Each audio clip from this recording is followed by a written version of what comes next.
ಧರ್ಮಸ್ಥಳ ತನಿಖೆಯಲ್ಲಿ big twist ಸಿಕ್ಕಿದೆ. ದೊಡ್ಡ ಎಡವಟ್ಟು ಮಾಡ್ತಾ ಎಸ್ಐಟಿ ತನಿಖಾ ತಂಡ ಎನ್ನುವಂತಹ ಪ್ರಶ್ನೆ ಈಗ ಮೂಡಿದೆ.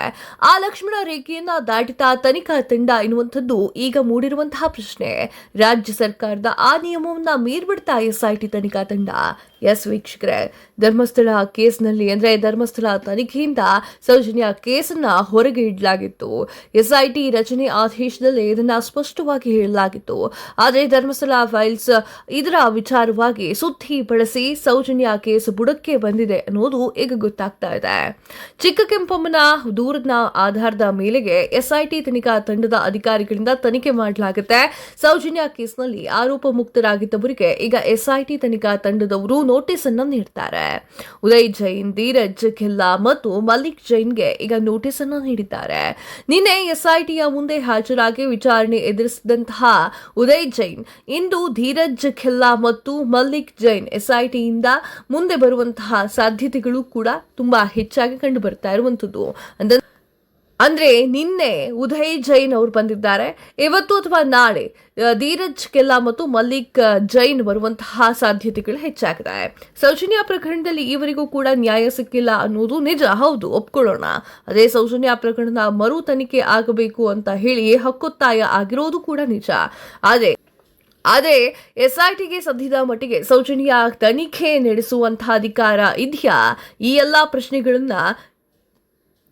ಪ್ರಶ್ನೆಗೆ ಇಲ್ಲ ಅಂತ ಹೇಳಬೇಕಾಗತ್ತೆ. ಎಸ್ಐಟಿ ತಂಡ ರಚನೆಯ ಆದೇಶವಾಗಿದೆ. ಸೌಜನ್ಯ ಪ್ರಕರಣದ ತನಿಖೆಗಾಗಿ ಸರ್ಕಾರಿ ಆದೇಶ ಬದಲಾಗತ್ತಾ? ಸೌಜನ್ಯ ಪ್ರಕರಣದ ತನಿಖೆಯನ್ನ ಅಧಿಕೃತವಾಗಿ ಎಸ್ಐಟಿ ಕೈಗೆ ಎತ್ಕೊಂಡಿದೆಯಾ? ಎಸ್ಐಟಿ ವಿಚಾರಣೆ ನಡೆಸಿರುವುದಂತೂ ಸೌಜನ್ಯ ಪ್ರಕರಣದ ತನಿಖೆಯ ಭಾಗವಾಗಿತ್ತಾ ಅದು ಅನ್ನೋದೇ ಈಗ ಡೌಟ್ಫುಲ್ ಆಗಿದೆ. ಕೇವಲ ಚಿಕ್ಕ ಕೆಂಪಮ್ಮನ ದೂರನ್ನ ಆಧರಿಸಿ ಇವೆಲ್ಲ ನಡೀತಾ ಇದೆಯಾ ಎನ್ನುವಂತಹ ಪ್ರಶ್ನೆ ಈಗ ಮೂಡಿದೆ. ಹಾಗಾದ್ರೆ ನಿನ್ನೆ ಎಸ್ಐಟಿಯ ಮುಂದೆ ಹಾಜರಾಗಿ ವಿಚಾರಣೆಯಲ್ಲಿ ಇದ್ದಂತಹ ಉದಯ್ ಜೈನ್ ಏನಂದ್ರು ಅನ್ನೋದನ್ನ ನೋಡ್ಕೊಂಡು ಬರೋಣ ಬನ್ನಿ. 2012ರ ಅತ್ಯಾಚಾರ ಹಾಗೂ ಕೊಲೆ ಪ್ರಕರಣದಲ್ಲಿ ಸೌಜನ್ಯ ಅವರ ಕುಟುಂಬ ಆರೋಪ ಮಾಡಿತ್ತು. ಅದನ್ನ ಉದಯ್ ಜೈನ್ ಅವರು ಎದುರಿಸಿದ್ರು. ಉದಯ್ ಜೈನ್ ಬುಧವಾರ ಎಸ್ಐಟಿ ಅಧಿಕಾರಿಗಳ ಎದುರು ವಿಚಾರಣೆಗೆ ಹಾಜರಾಗಿದ್ರು. ಬೆಳ್ತಂಗಡಿಯ ವಿಶೇಷ ತನಿಖಾ ತಂಡ ಅಂದ್ರೆ ಎಸ್ಐಟಿ ಮುಂದೆ ಹಾಜರಾಗಿರುವಂತಹ ಉದಯ್ ಜೈನ್ ಅಧಿಕಾರಿಗಳು ಕೇಳಿರುವಂತಹ ಪ್ರಶ್ನೆಗಳಿಗೆ ಸರಿಯಾಗಿ ಉತ್ತರವನ್ನ ನೀಡಿದ್ದಾರೆ.